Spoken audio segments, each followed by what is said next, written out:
I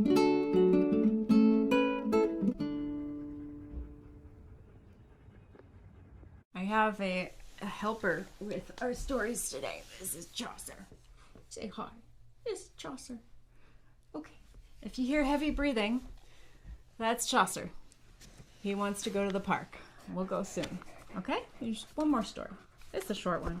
And so we find ourselves on the first day and the fourth story. A monk, having committed a sin deserving of the most severe punishment, saves himself by accusing his abbot of the same sin and escapes punishment.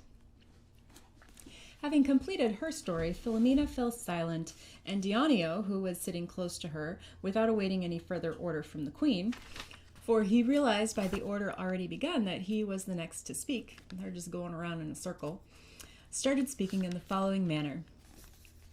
Lovely ladies, if I have understood your intentions correctly, we are here in order to amuse ourselves by telling stories, and therefore, as long as we do nothing contrary to this, I think that each one of us ought to be permitted, and just a moment ago our queen said that we might, to tell whatever story he thinks is likely to be the most amusing.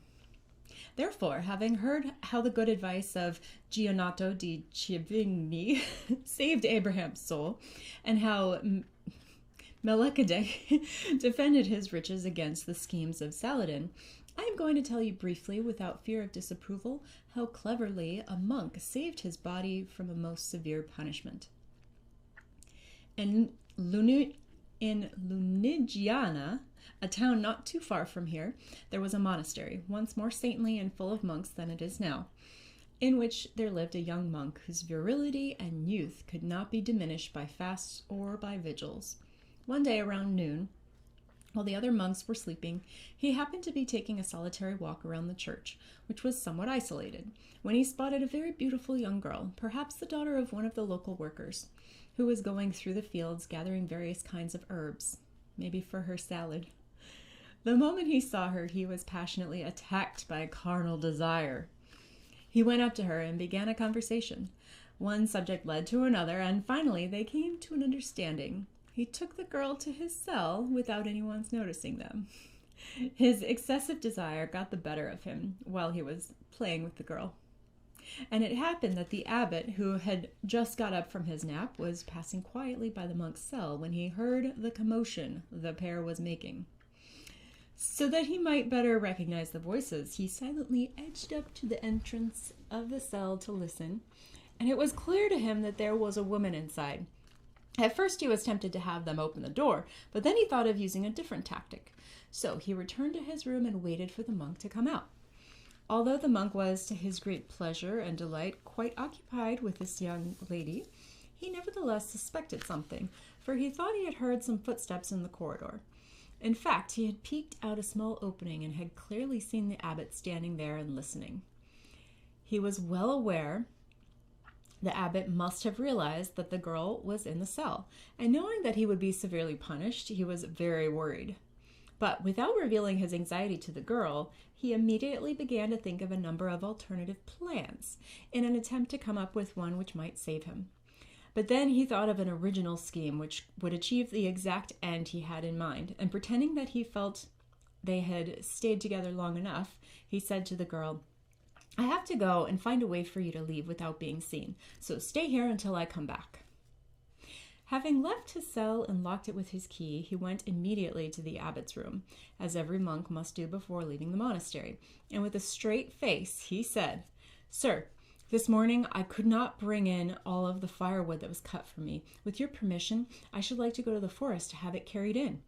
The abbot, thinking that the monk did not know he had been observed by him, was happy at this turn of events. And since this offered him the opportunity to get more first-hand information on the sin committed by the monk, he gladly took the monk's key and gave him permission to leave. And when he saw him go off, he began to plan what he would do first, either to open the monk's cell in the presence of all the other monks in order to have them see what the sin was, and in doing so prevent any grumbling when he punished the monk, or to hear first from the girl how the affair had started.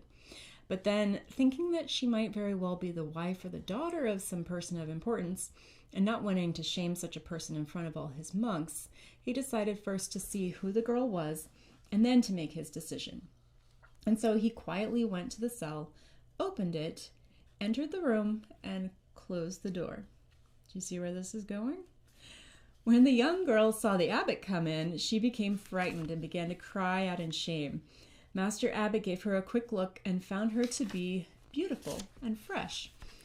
And although he was old, he immediately felt the warm desires of the flesh, which were no less demanding than those the young monk had felt, and he thought to himself, well now, why shouldn't I have a little fun when I can get it?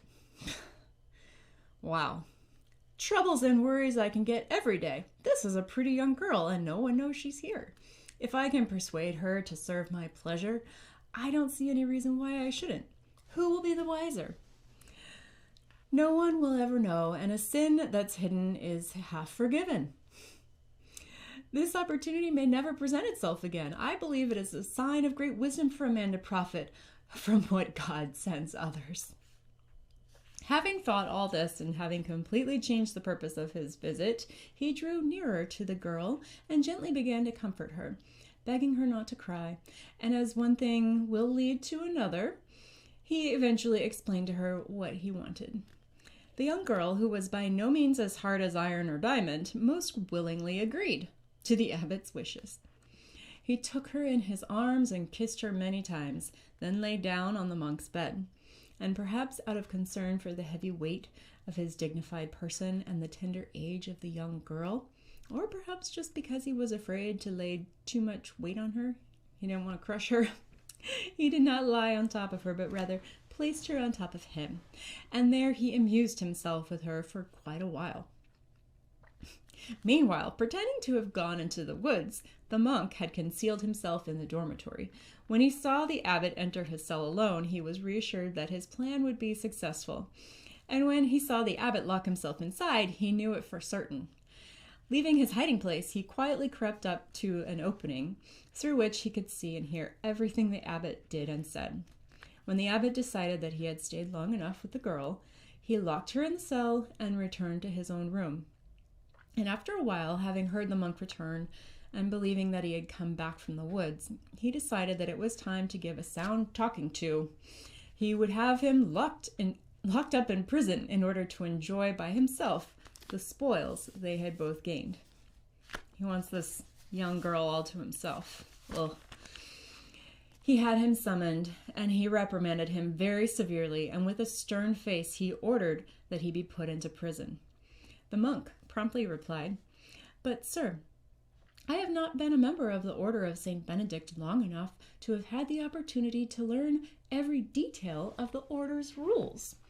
And up until just a moment ago, you never showed me how monks were supposed to support the weight of women, as well as fasts and vigils. But now that you have shown me how, I promise you that if you forgive me this time, I shall sin no more in this respect. On the contrary, I shall always behave as I have seen you behave." Wink, wink. The abbot, who was a clever man, realized immediately that the monk had outsmarted him. He had been witness to what he had done. Because of this, and feeling remorse for his own sin, he was ashamed of inflicting upon the monk the same punishment that he himself deserved. And so he pardoned him and made him promise never to reveal what he had seen. They quickly got the young girl out of the monastery, and as one might well imagine, they often had her brought back in again. Ugh.